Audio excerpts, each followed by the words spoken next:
Hello, welcome to my channel, Another Bibliophile Reads. My name is Greg, and I am here to do week 12 update of my 100 book challenge. If you are not familiar with this challenge, this is where I've been challenged to read 100 books that I already own before I buy any new books. Now, there are some exceptions to this challenge. One of the exceptions is judging for the Booktube Prize.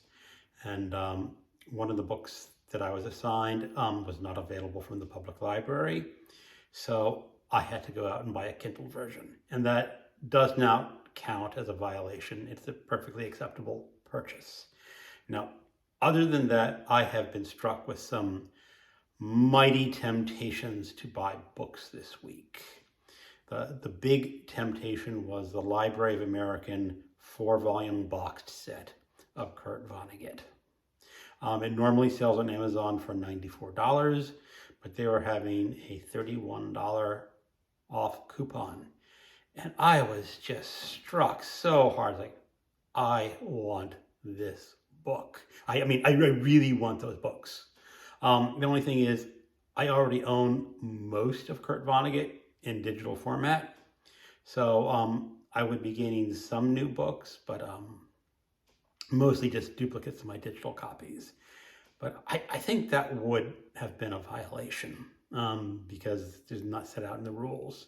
So I resisted temptation to buy that book.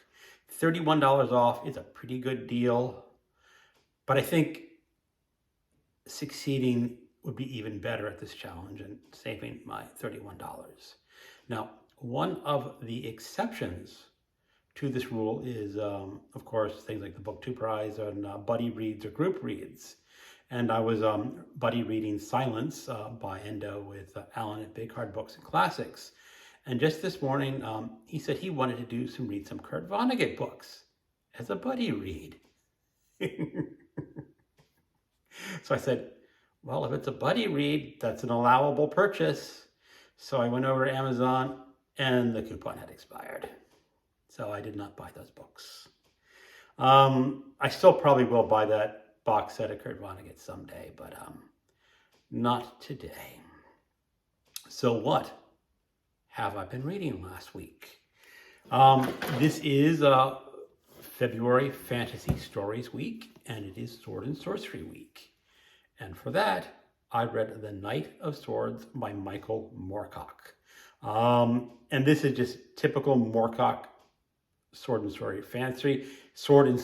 fantasy. It's about 150 pages long. Apparently, he could write these things in a weekend. And it took me about a weekend to read it, so he might write faster than I read, or used to write faster. And it's a pretty good story of a man who lived in long ago ages when Earth was different. And it is hinted that this is our Earth, but it was just a different Earth from it is nowadays. And it is a story of a prince. He is vaguely human-like. He can pass for human, but he is not human.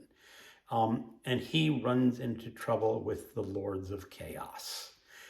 It is an entertaining book. I kind of wanted to read the other 3 books in this trilogy, but I had other things that I had to read.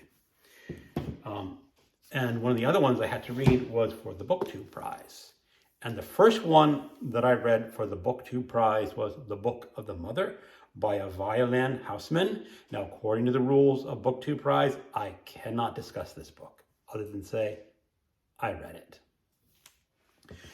I also listened to an audiobook of A Lost Lady by Willa Cather. Now, I do own the Library of America edition of this book. And when I had done my Library of America week in the end of December, that was one of the books that I had wanted to read but didn't get around to.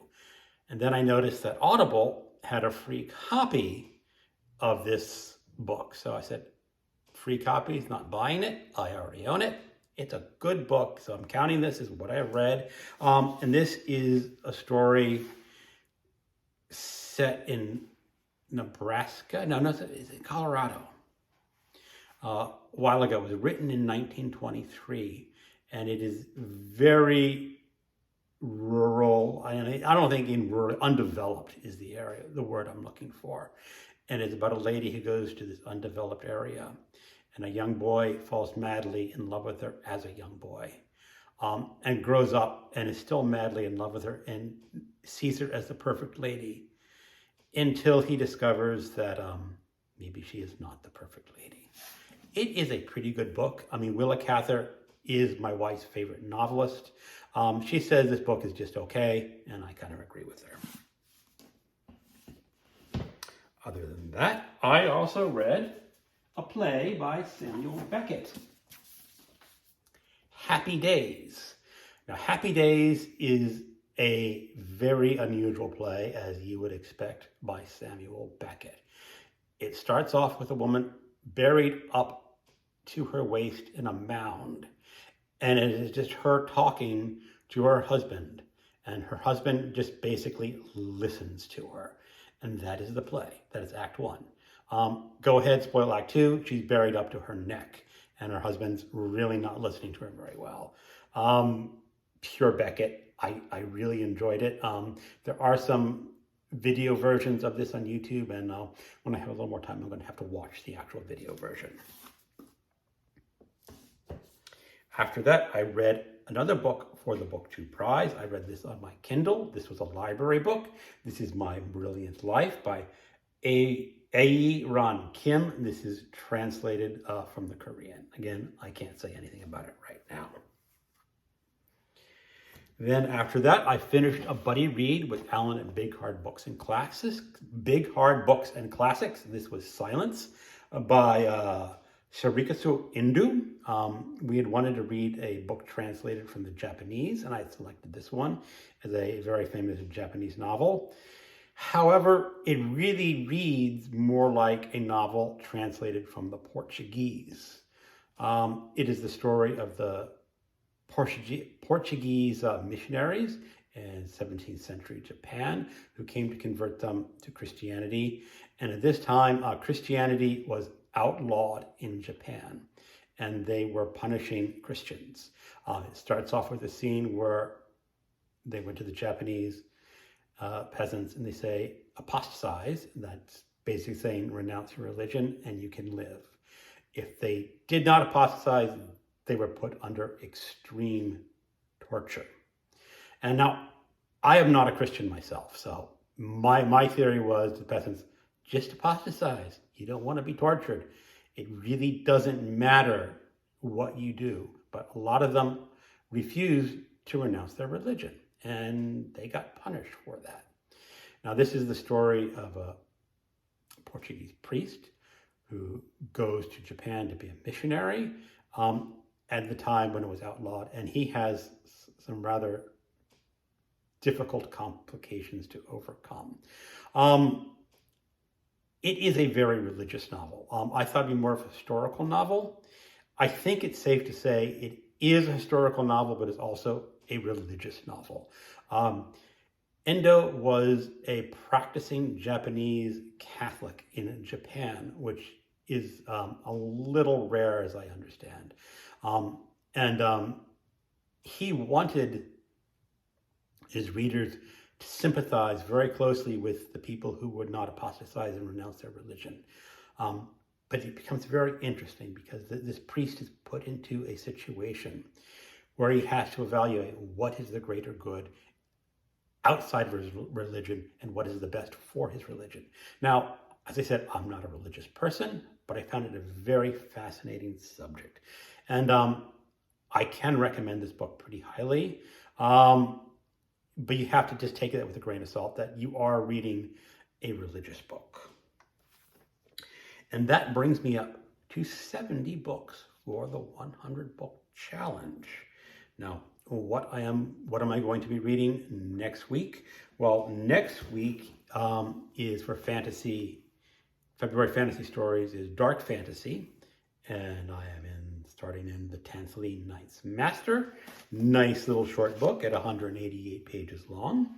I will be reading one other book for my Booktube Prize in Translated Literature. That is called Goethe. I don't remember the author offhand. It's translated from the Czech, and it is the longest book on my list at 459 pages. So that's almost certainly the only book I will be reading for the Booktube Prize next week. Other than that, I am making good progress with The Sea. This is just my stand-in physical copy because I am mostly listening to the audiobook narrated by Simon Vance. And almost everyone in the group agrees who's listening that Simon Vance does a magnificent job with narration. This is an unreliable narrator, and he is an unlikable narrator. His name is Charles, but you like him anyway. And one of my comments was, is there a word for liking a dislikable person? And I was discussing this with my wife over dinner, and her comment was, I bet there's a word for that in German, probably 28 letters long. I don't know it. Does anyone know German? Is there a word for liking a dislikable person? Who knows? I'm also reading The Wasteland and Other Poems by T.S. Eliot with the poetry group. And T.S. Eliot is one of my favorite poets. The Love Song of J. Alfred Prufrock is probably my favorite poem. I am in the middle of The Wasteland right now. I think The Wasteland may be a better poem, but I like Prufrock more than I like The Wasteland. So that is what I have been reading. Thank you very much for watching. Have a good day. Goodbye.